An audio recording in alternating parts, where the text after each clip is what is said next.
News room live sponsored by Chandragupta academy, top floor, Rama Govind palace, Rewa. नमस्कार, Vindhya times में आपका स्वागत है और आपके साथ मैं श्रेया।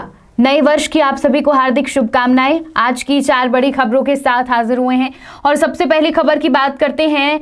नया साल शुरू हो गया है और ये नया साल जहां अपने साथ बहुत सारी चुनौतियां, बहुत सारे विकास लेकर आ रहा है, वहीं दूसरी तरफ चिंता भी बढ़ रही है। चिंता इसलिए क्योंकि मध्य प्रदेश में भी एकाएक कोरोना के केस बढ़ने लगे हैं। 24 घंटे में 1.5 गुना मरीज सामने आए हैं और खुद मुख्यमंत्री शिवराज सिंह चौहान ने ये माना है कि प्रदेश में तीसरी लहर आ गई है। मुख्यमंत्री ने नए साल पर वीडियो संदेश जारी कर कहा कि तीसरी लहर का मुकाबला जन सहयोग से करना है। अब बता दें कि मध्य प्रदेश में अभी तक सिर्फ इंदौर में ही ओमिक्रॉन के मरीज मिले थे, लेकिन इसके अलावा भी ओमिक्रॉन की पुष्टि हुई है। छिंदवाड़ा में ओमिक्रॉन का पेशेंट मिला है, तो ये चिंताजनक बात है। मुख्यमंत्री ने कहा है कि आवश्यक व्यवस्थाएं बना ली गई हैं, लेकिन सभी को सजग और सतर्क रहना है।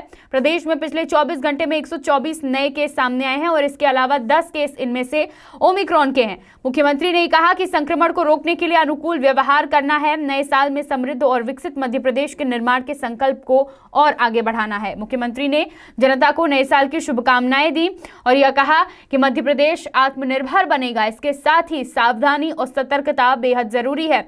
इस दौरान जिस तरीके से कोरोना के केस बढ़ रहे हैं, इसमें हमें सावधान रहना बहुत ज्यादा जरूरी है। सोशल डिस्टेंसिंग का पालन करें, इसका उल्लंघन न करें, मास्क जरूर लगाएं, उन तमाम गाइडलाइन का पूरा पालन करें जिससे संक्रमण से बचा जा सकता है। इसके अलावा वैक्सीनेशन हो रहा है बड़े लोगों का भी, और अब 3 जनवरी से बच्चों का भी, 15 से 18 वर्ष के बच्चों का भी वैक्सीनेशन शुरू हो जाएगा। तो बच्चों को भी वैक्सीन ज़रूर लगवाएं और जो लोग अभी वैक्सीनेशन से बचे हुए हैं वो भी वैक्सीनेशन ज़रूर करवाएं। इसके साथ ही सावधानी ज़रूर बढ़ते हमारी दूसरी खबर की ओर। मध्य प्रदेश का पंचायत चुनाव, ये हर दिन इस पर एक नई अपडेट सामने आ रही है और ये इस पर जो घमासान मचा हुआ है वो अभी थमा नहीं है। शिवराज सरकार के पंचायत चुनाव कराए जाने के अध्यादेश को वापस लेने के बाद 2019 में तत्कालीन कमलनाथ सरकार के समय लागू किया गया कानून अस्तित्व में आ गया। अब कांग्रेस ने जो परिसीमन और आरक्षण की व्यवस्था की थी वह फिर से लागू हो गई थी, लेकिन सरकार ने एक बार फिर से नया अध्यादेश जारी कर तत्कालीन कांग्रेस सरकार के समय की व्यवस्था पर रोक लगा दी है। मध्य प्रदेश में पंचायतों का परिसीमन अब नए सिरे से किया जाएगा। इसके साथ ही जनपद और जिला पंचायत के निर्वाचन क्षेत्रों का परिसीमन और वार्ड का विभाजन भी नए सिरे से होगा। प्रदेश सरकार ने एक बार फिर मध्य प्रदेश पंचायत राज एवं ग्राम स्वराज संशोधन अध्यादेश जारी किया है। प्रदेश सरकार ने एक बार फिर मध्य प्रदेश पंचायत राज एवं ग्राम स्वराज अध्यादेश जारी कर राज्यपाल मंगूभाई पटेल की अनुमति मिलने से विधि विभाग ने ग्राम पंचायत राज एवं ग्राम संशोधन के लिए अध्यादेश की अधिसूचना जारी की है। यानी साल 2019 में लागू हुआ परिसीमन फिर से निरस्त हो गया है और अब नए अध्यादेश के तहत परिसीमन के आधार पर पंचायतों का गठन किया जाएगा। यानी पूरी प्रक्रिया फिर से शुरू होगी, शुरुआत से शुरू होगी और फिर से नया परिसीमन होगा। उसके आधार पर अब मध्य प्रदेश त्रिस्तरीय पंचायत चुनाव होंगे। बहुत सारी चीजें हुई इस त्रिस्तरीय पंचायत चुनाव में, पूरी प्रक्रिया चल रही थी। इस बीच कोर्ट की सुनवाई और नया आदेश, हर दिन का बदलाव, तमाम चीजें मध्य प्रदेश की जनता और खासकर उम्मीदवारों ने देखी। इसमें सबसे ज्यादा नुकसान उम्मीदवार का हुआ है। अब फिर से नया परिसीमन होगा और उसी के आधार पर आने वाले त्रिस्तरीय पंचायत चुनाव होंगे। सभी की निगाहें इस पर है कि अब कब तमाम प्रक्रियाएं चालू होंगी और कब मध्य प्रदेश में पंचायत चुनाव होंगे। बढ़ते हमारी तीसरी खबर की ओर। मध्य प्रदेश की शिवराज सरकार ने एक बड़ा फैसला किया है जिसके तहत लोगों को राशन की दुकानों से डिस्काउंट में किराना का सामान मिलेगा।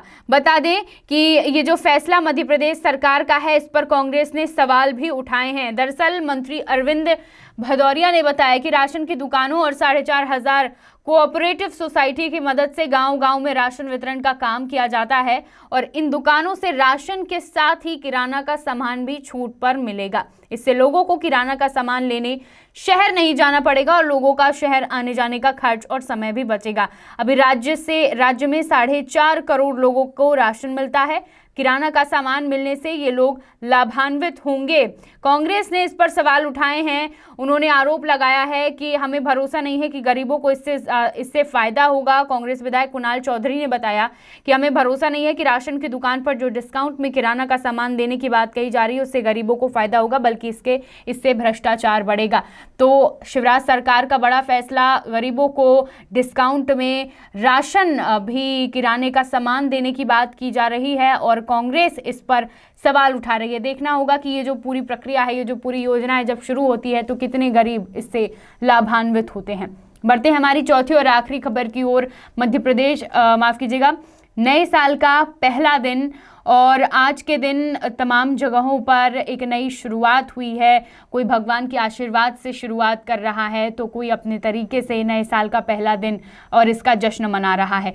रीवा जिले की बात करें तो सुबह से ही रीवा के अलग अलग मंदिरों में भीड़ देखी गई। चिरौला मंदिर में खासकर काफ़ी भीड़ भक्तों की थी और लोग भगवान के आशीर्वाद से प्रसाद ग्रहण करते हुए, भगवान की पूजा अर्चना करते हुए नए साल की शुरुआत की है लोगों ने। यहाँ पर भीड़ इतनी थी कि एक तरफ ये भी डर लगा कि कोरोना, ओमिक्रॉन, तीसरी लहर, इन तमाम चीज़ों को दरकिनार करते हुए लोग भगवान का आशीर्वाद लेने पहुँचे थे। भंडारा आयोजित किया गया, यहाँ पर भारी संख्या में लोग भंडारे में पहुँचे। तो इस तरह यहाँ पर नए वर्ष की शुरुआत हुई है। नया वर्ष नई उम्मीदों के साथ आया है, नई खुशियों के साथ आया है, नई चुनौतियों के साथ आया है। फिलहाल हमारे सामने अभी एक चुनौती है वर्तमान में, कोरोना की तीसरी लहर।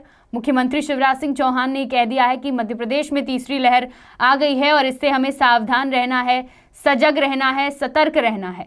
तो सावधानी बेहद ज़रूरी है इससे बचने के लिए, संक्रमण से बचने के लिए, लेकिन उसके साथ ही बहुत सारी चुनौतियां, बहुत सारा विकास, बहुत सारा उत्साह साल के नए साल में। और आज नए साल का पहला दिन, आप सभी को नए वर्ष की ढेर सारी शुभकामनाएं। बहुत बहुत धन्यवाद।